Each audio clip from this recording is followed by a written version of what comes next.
Kingdom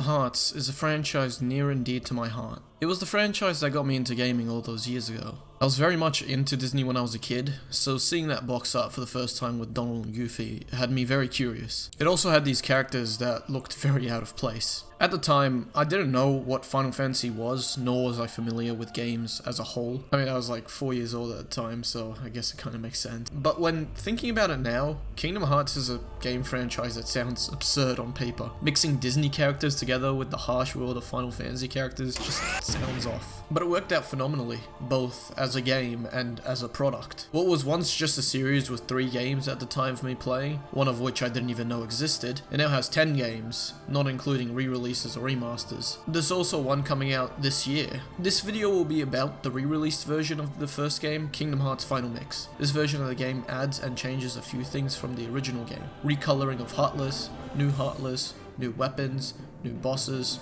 new abilities, new cutscenes, new gummy ship missions, new reports, and a new secret movie. So, as you can see, it adds quite a bit and is undeniably the definitive version of the game.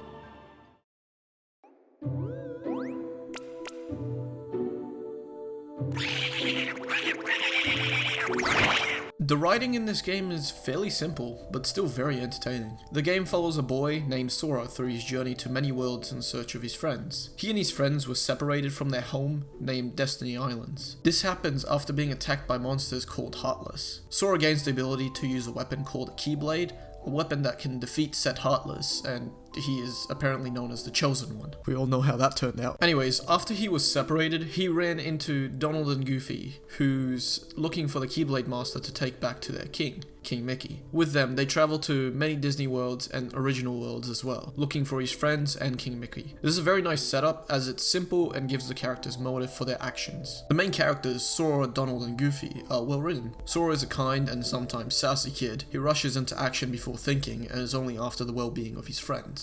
Donald is a much sassier character and is often loud. He is the one who usually has conflicts with Sora throughout the game. Goofy is an airhead in the group, but is secretly a genius and no one can tell me otherwise. The 3 of them make a unique trio and are very entertaining to follow. Most of the villains in the game are Disney ones, and they are written like their Disney counterparts. They are not complex in any way, nor are they unique. The idea of them being a league of villains, however, is an interesting one, but they don't develop it, making for standard villains.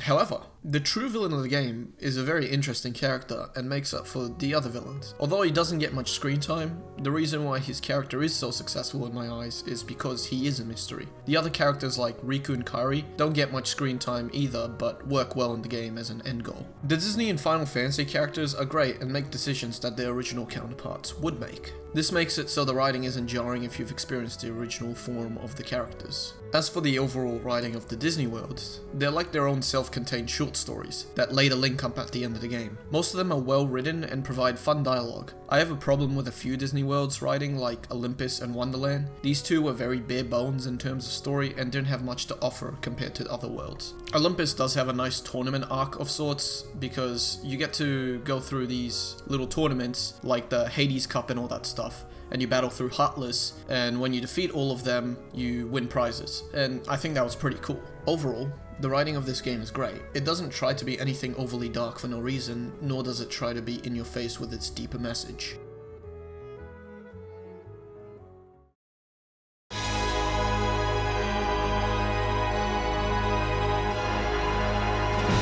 The sound of this game.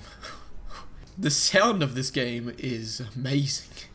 The main focus here is the phenomenal soundtrack done by Yoko Shimomura. Each world has their own unique theme that fits perfectly with them. Olympus sounds proud and triumphant, Traverse Town sounds like a relaxing suburban area, and Agrabah just sounds Arabian. Each world also has their own unique battle theme. Because of this, the music never feels out of place and fits well when exploring the worlds. And since each world has their own battle theme, you won't get sick of the same normal battle theme over and over throughout the game. Even still, the real best tracks of the game are the ones composed for original characters or moments in the game. For example, an emotional scene or a battle theme for an original world rather than a Disney world, they work wonders in-game when the characters are having an emotional interaction, and the final boss theme is just iconic. It sounds like a Final Fantasy boss theme, but like with Yoko Shimomura's unique twist to it. As for the sound effects and voice acting, they're great. Some of the voice acting is pretty bad, but compared to Final Fantasy X, which came out just 2 years before this game, it sounds like heaven. The sound effects sound clean and satisfying. The menus, obtaining items, attacks, and so on are great, and one of them was even my notification sound for a long time. Overall, the sound of this game is amazing and works perfectly for this game.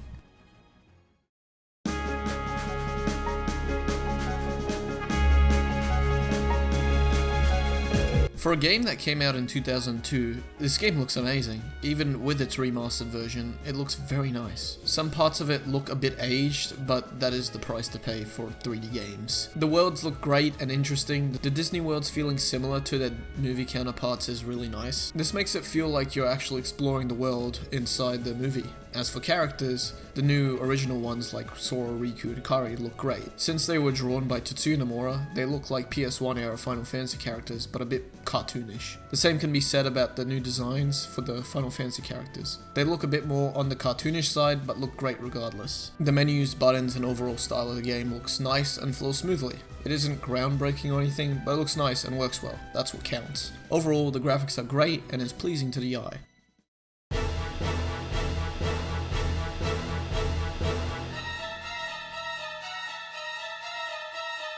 Kingdom Hearts' gameplay is very great.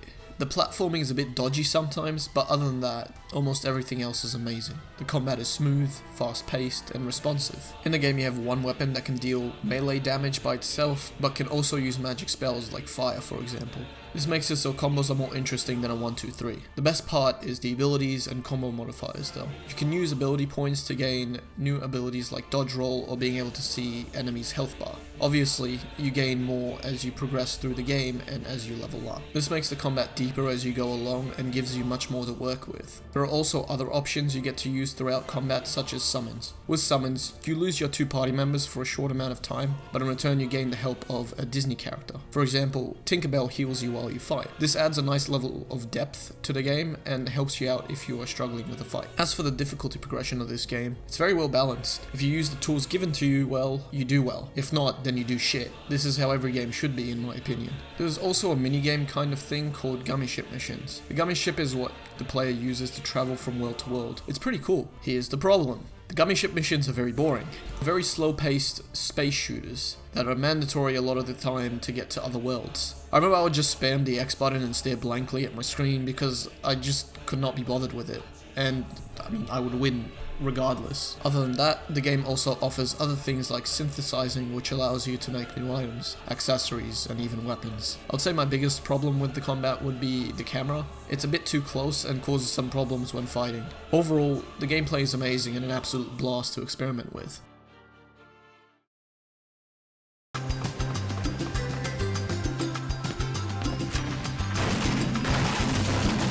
When it comes to the level design of the game, it enhances the gameplay to like the utmost limit. I still have a problem with some of the platforming, especially with the close camera, but it overall still has the best level design in the franchise. This game's level design has treasure chests to find that require you to use the movement tools given to you to reach. This gets harder as the game goes on and tests you if you haven't learned the movement well or not. This is great because it gives you a nice challenge outside of combat while still being balanced difficulty wise. For example, if you're trying to reach a treasure chest near an endgame world, it punishes you if you don't jump correctly or jump early. They also offer different approaches to reaching these treasure chests, making them more like a puzzle than anything else. There are also trendy marks all around the world of the game to find, which leads to further exploration of the world. The thing I love about the level design of this game is the puzzles. You get rewarded for searching for things you can interact with in the various worlds of the game. You may need to use movement or magic to accomplish them, which allows the player to further learn the game's mechanics and the world design as well. The puzzles are well hidden and are placed where you wouldn't even think of searching. It's just so damn amazing. I honestly feel it was groundbreaking for its genre at the time of its release. Overall, the worlds are very detailed, filled with hidden secrets, and rewards you for exploring every inch of the game. This makes for amazing level design and, in my opinion, one of the best in its genre.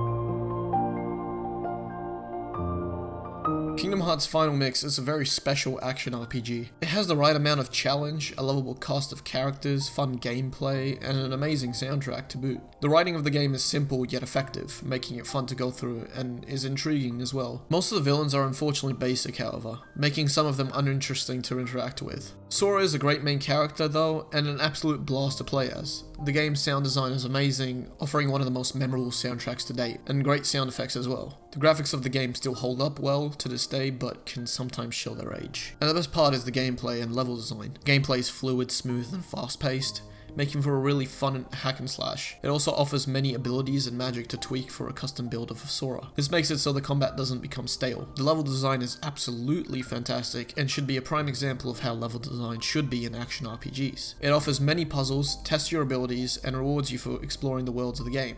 Kingdom Hearts Final Mix is one of the greatest games of this genre, and an absolute delight to play.